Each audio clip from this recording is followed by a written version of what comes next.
Bonjour et bienvenue en tête-à-tête sur France 24. Notre invité cette semaine est Patrick Mouyaya, c'est le ministre de la Communication de la République démocratique du Congo. Monsieur le ministre, bonjour. Bonjour Marc.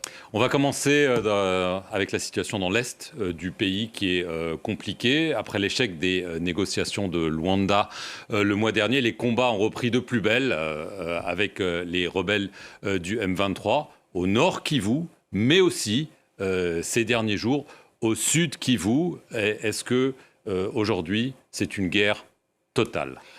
Il faut plutôt d'abord parler de terroristes du M23 et il faut aussi parler de l'armée rwandaise parce que c'est l'armée rwandaise qui opère. C'est bien clair.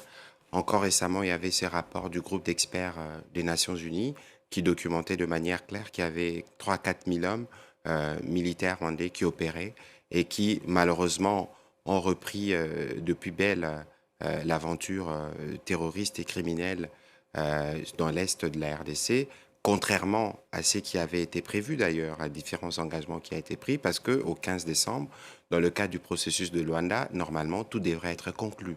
Mais l'absence du président rwandais illustre justement sa volonté de continuer à piller l'Est de la RDC, parce que le fondement principal de cette guerre, c'est une guerre économique. Il faut mettre la main à tout prix et garder la main à tout prix sur les ressources de la RDC. Combien de soldats rwandais? Vous avez parlé de 3 000 à 4 000 dans le rapport d'experts, mais d'après vos informations, est-ce qu'il y a plus que ça? Mais d'après nos informations, il peut y avoir plus évidemment, parce qu'il y a régulièrement de rotation et qu'en réalité, les M23, comme on l'a déjà dit plusieurs fois, n'existent pas.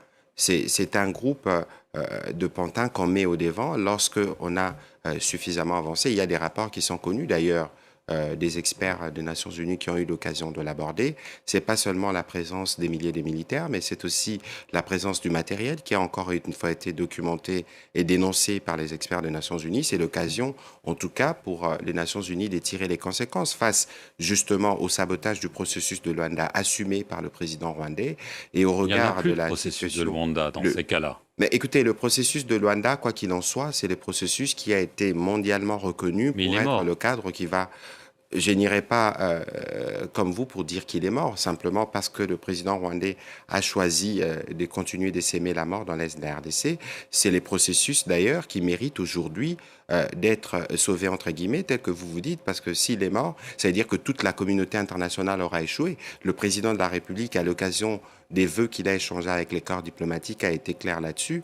Nous saluons justement les condamnations répétitives des capitales occidentales, mais nous ne devons plus rester dans les seuils de condamnation. Il faut aller sur des sanctions plus dures parce que des noms sont connus des officiers rwandais qui opèrent et la revendication des actes terroristes posés par l'armée rwandaise et par la M23 par les officiels rwandais ne devrait pas rester sans suite. C'est aussi de cette manière qu'on peut s'assurer de prévenir encore un conflit de plus grande envergure. C'est aussi de cette manière qu'on va s'assurer qu'on fait respecter les droits internationaux. Alors, on a parlé du Nord Kivu, maintenant il y a le Sud Kivu, avec la prise ces derniers jours par le M23 de la ville de Minova. C'est un endroit stratégique au bord du lac Kivu. C'est un échec. C'est des provinces jumelles. Ça veut dire qu'il y a aujourd'hui cette... Donc la guerre s'étend. Cette forme. Nous sommes dans une dynamique de guerre, évidemment. Nous sommes dans une dynamique de guerre où il y a une semaine, nos troupes avaient l'ascendant. Mais là, c'est plus le cas. Évidemment, nous sommes dans une dynamique de guerre où parfois vous perdez de bataille, vous gagnez.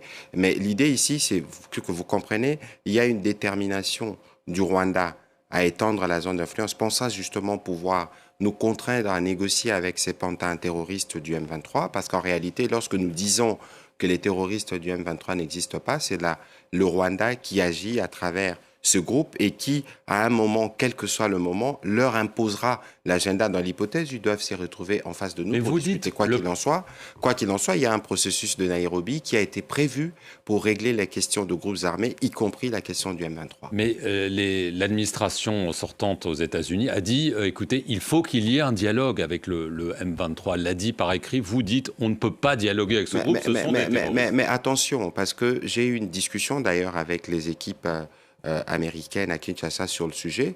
Il y a un communiqué qui est sorti qui réagissait spécifiquement et qui a dit clairement tout ce que les Rwandais font avec le matériel de brouillage, notamment de son, y compris des ondes pour les appareils volants, qui paralysent les vols civils, les vols humanitaires des Nations Unies. Ces communiqués étaient dans un contexte précis. Aujourd'hui, les États-Unis qui se sont beaucoup impliqués dans le processus de Luanda, notamment avec Mme Avril Haines, qui était le chef des renseignements militaires, des renseignements aux États-Unis, avait soutenu le processus de Luanda et le processus de Nairobi.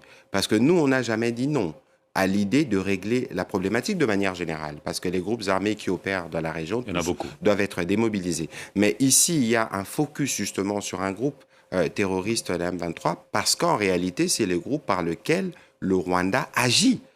Et donc, lorsque les rapports des experts des Nations Unies vous parlent de 3 à 4 000 hommes, c'est des rapports objectifs qui sont documentés parce qu'il y a un système de surveillance de tous les mouvements dans la zone. Et donc aujourd'hui, quoi qu'il advienne, le processus de Nairobi, c'est le processus qui a été prévu pour ça. Il ne faut pas oublier qu'au 15 décembre, le médiateur angolais, le président Lorenzo, avait pris la précaution d'associer le président honoraire du Kenya, Uhuru Kenyatta, parce que c'était un impératif parallèlement à la signature de l'accord qui était prévu avec le gouvernement rwandais avec lesquels nous sommes en conflit, qu'il y ait des discussions avec les groupes armés pour s'assurer que les deux pans du conflit ont été pris en charge. Et la République démocratique du Congo a prouvé sa pleine volonté de parvenir à la paix, mais c'est qui n'est pas fait de l'autre côté.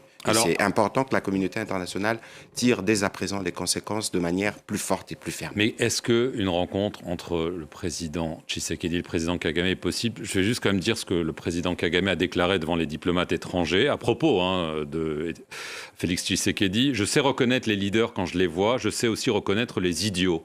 Vous pouvez imaginer la combinaison des deux, le désastre que cela produit. Écoutez, le président Kagame qui, ces derniers jours, n'a plus les caractères taiseux, a besoin de s'exprimer. Il est fait maladroitement. Parce que non seulement qu'il a manqué d'égard au président angolais, qui était bien mobilisé dans le cadre de ce processus, mais sa sortie médiatique, c'est illustratif justement de son état d'esprit qui est pleinement dans la bassesse, parce que lorsqu'on commence à verser dans l'insulte à ces niveaux de responsabilité, c'est illustratif justement du caractère, passez-moi l'expression, un peu mégalo qui le caractérise. Mais je pense que tout ça doit être arrêté, y compris par la communauté internationale, parce que c'est cette attitude des nervosités qui pousse à ce qu'il y ait plus de massacres, parce que lorsque vous parlez, par exemple, de la prise des Minova, c'est que vous ne voyez pas, c'est qu'on ne vous dit pas, c'est qu'il y a des massacres systématiques qui sont opérés sur le jeune volontaire de défense de la patrie qu'on appelle Wazalendo. Donc c'est de manière systématique. Il y a encore des rapports qui nous sont parvenus, en tout cas par des observateurs qui sont localement, qui nous ont parlé des 70 à 90 jeunes, parce que c'est systématique, parce qu'il faut s'assurer que lorsque on fait une prise comme celle-là, on s'assure qu'on étouffe et on fait de parade de manipulation. Vous savez que, par exemple, dans cette guerre, le Rwanda a démontré de plus en plus que c'est véritablement l'empire et l'industrie du mensonge qui, de manière régulière, pompe à peu près 1000 tweets par jour, ce que moi j'appelle depuis quelques jours le poison rwandais, la manipulation, la désinformation, le mensonge qui est revendiqué au plus haut niveau du pouvoir. Mais militairement, c'est eux qui avancent.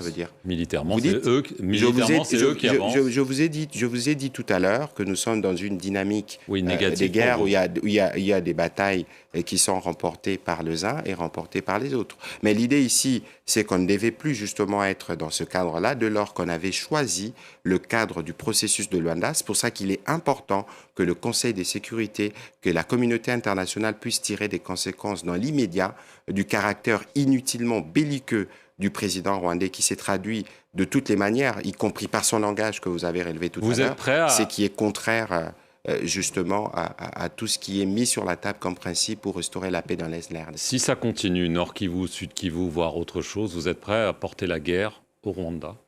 Écoutez, de toute évidence, toutes les hypothèses pour nous sont à table. Mais la première hypothèse, c'est de nous assurer d'abord que nous assurons la défense et l'intégrité de notre territoire, que nous protégeons nos populations, et que vous savez, l'option de la guerre est une option qui est envisagée. Nous y sommes déjà, d'ailleurs. Peut-être qu'il faut éviter d'aller dans des conflits de plus grande ampleur, parce que ni les peuples rwandais, ni le peuple congolais ne mérite la guerre, il mérite d'échanger. C'est pourquoi l'attitude du président rwandais, je pense que si les peuples rwandais devaient avoir droit à la parole, je ne suis pas sûr qu'il sera encore à la tête de ce pays. Très rapidement, parce qu'on n'a plus beaucoup de temps, l'opposition au Congo pense que Félix Tshisekedi a décidé de changer la Constitution pour pouvoir se représenter à un troisième mandat. Mais où est-ce qu'il a dit ? Le président de la République a été élu. Il le soupçonne de ne pas le dire, mais le président de la République, il y avait des soupçons de ce type avant les élections de l'année dernière, mais vous avez vu que rien de cela ne s'est produit. Le président de la République a été élu à plus de 70% par les Congolais. Il y a donc la légitimité qu'il faut pour engager ces débats-là. On a parlé des débats qui vont porter sur de réformes institutionnelles pour rendre l'État plus efficace. Moi, je connais personne de l'opposition que j'ai eu à rencontrer dans les cadres notamment de mes activités parlementaires il y a quelques années qui a dit non au projet de la Constitution. Ici, dans l'attitude, je perçois plutôt comme une forme de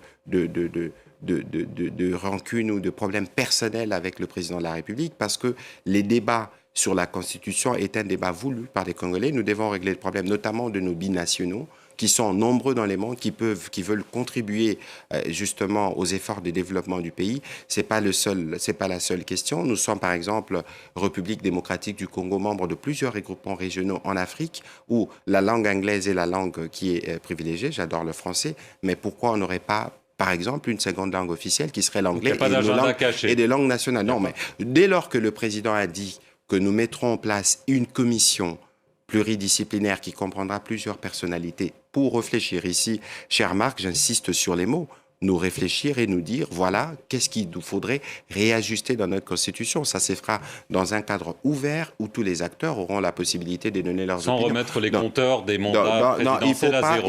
Il faut pas aller dans ces débats, j'allais dire inutilement suspicieux dans ces contextes, parce que l'idée principale pour le président de la République, c'est de rendre l'État plus efficace.